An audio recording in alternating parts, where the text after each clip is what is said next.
All right, so I'm gonna share a video here of something I've really grown to like. It's a crab cake in the Stuffler. So this recipe is gonna make 2 crab cake Stufflers. I've tried this a few different ways, refrigerating, not refrigerating, putting cheese on the bottom to make it crispy, not doing that. I've tried some different scenarios. I'm gonna show you the way that I like best.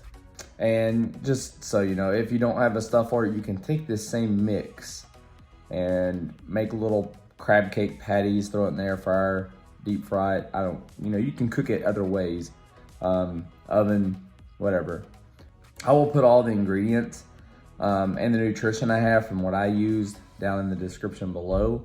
So each Stuffler is gonna have about 36 protein, 36.1 is what I have listed, 35.5 grams of fat, 1.5 total carbs, 0.2 of that's fiber.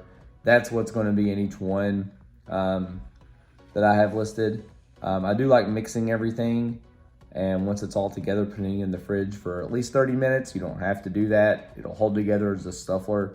If you skip that step, it holds together a little bit better if you refrigerate it for at least 30 minutes. But ingredients in this is gonna be an egg, 1/4 cup of mayo, 2 teaspoons of Worcestershire sauce,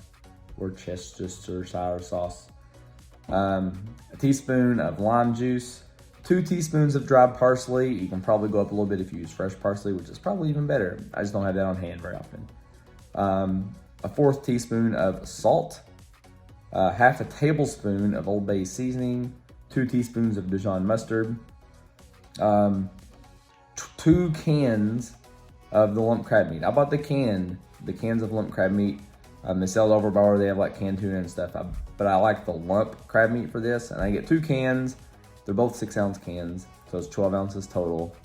And then 2 ounces by weight of pork rind crumbles. I use the Pork and Good pork rinds is what I have.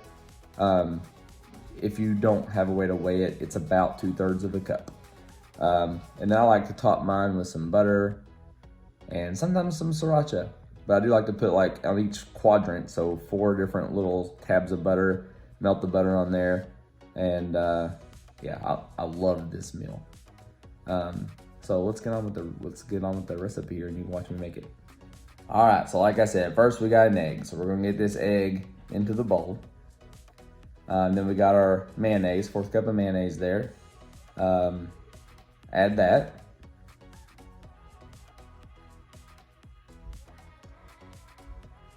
After that, we got 2 teaspoons of Worcestershire sauce and a teaspoon of lime juice.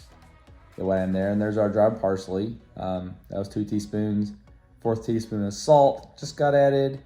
There's our Old Bay seasoning. That was 1/2 tablespoon of Old Bay seasoning, 2 teaspoons of Dijon mustard. And now we're going to stir this up really good. We want to stir this up really good before we go to the next step, because at the end of this, we're not going to stir very much. So we want all these ingredients incorporated really good, because we're just going to fold in real slowly the crab meat and pork rinds.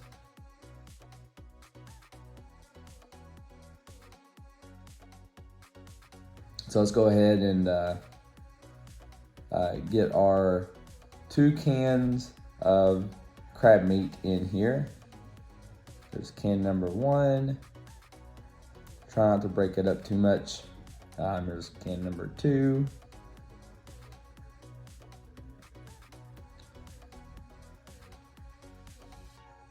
Now there's our pork rind crumbs. Now we're going to fold this really gently.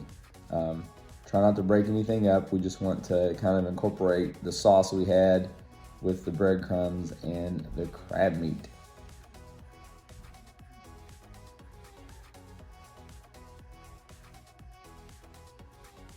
And once this all gets incorporated, I'm going to take this whole thing and stick it in the fridge for about 30 minutes. You can leave it longer if you want. And this is going to be almost right at 16 ounces total. So 8 ounces of this will make 1 Stuffler, and 8 ounces will make the other Stuffler. A little bit before I get out of the fridge, I do like to preheat. I like to preheat my Stuffler also, so that it gets good and warm before we start. All right, now that we got our Stuffler preheated, we can get 8 ounces of our mixture here and get that pressed down in here and ready to cook. Once I close the lid and flip it over, I'll leave it 14 minutes. I've tried a few different variations of minutes. Around 10 to 11 minutes, it still falls apart a little bit. It holds together a lot better when you leave it in just a little bit longer. So 14 minutes is where I've gotten to like on leaving this in. Now that our 14 minutes are up, we flip it back over. Look at it, there it is. We're gonna get that out and get it put on a plate. And here's what the final result looks like. You notice I have some melted butter on top of it.